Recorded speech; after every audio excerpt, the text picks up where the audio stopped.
போன்ற 3 தலங்களை சாமி குறிப்பிட்டு இது ஆரூர்,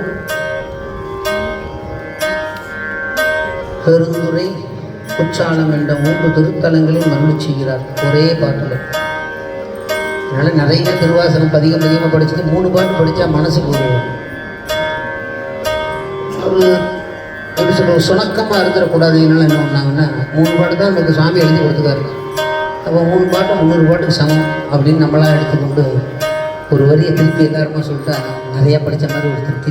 நம்ம ஒரு மாயையில் இருக்கோம், படிக்க முடியல. நாங்கள் என்ன பண்ணோம், திருப்பரங்குன்றில் பாராயணம் பண்ணும்போது ஒரு 4 பதிகங்கள் பாராயணம் பண்ணும்போது நானும் ஐயா தான் மதிய உணவுக்காக வெளியில் போயிட்டோம்.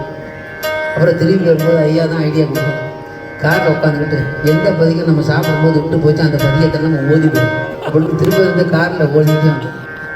என்ன இருக்கா ஐயா, அப்படி அனுபவிச்சு பார்த்தோம். அது 4 பதிகம் சாப்பிடும்போது போயிடுச்சு. நாளைக்கு கிடைக்குமோ அப்படி சாப்பாடு கிடைக்கும், பதிவு ஓதுற வாய்ப்பு கிடைக்காது, கார்லேயே திரும்ப வந்து ஓதிக்கணும். அது மாதிரி ஒரு பொண்ணு. அதனால் விட்டு போச்சுங்கிற எண்ணம் நமக்கு வந்துடக்கூடாது, எனக்கு வந்துடக்கூடாது, உங்களுக்கெல்லாம் வராது. நீங்கள் நிறைவான உள்ளனால அந்த பதியத்தை எல்லோருமாக சேர்ந்து பார்ப்போம்.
திருவாரூருடையானே அடியேனே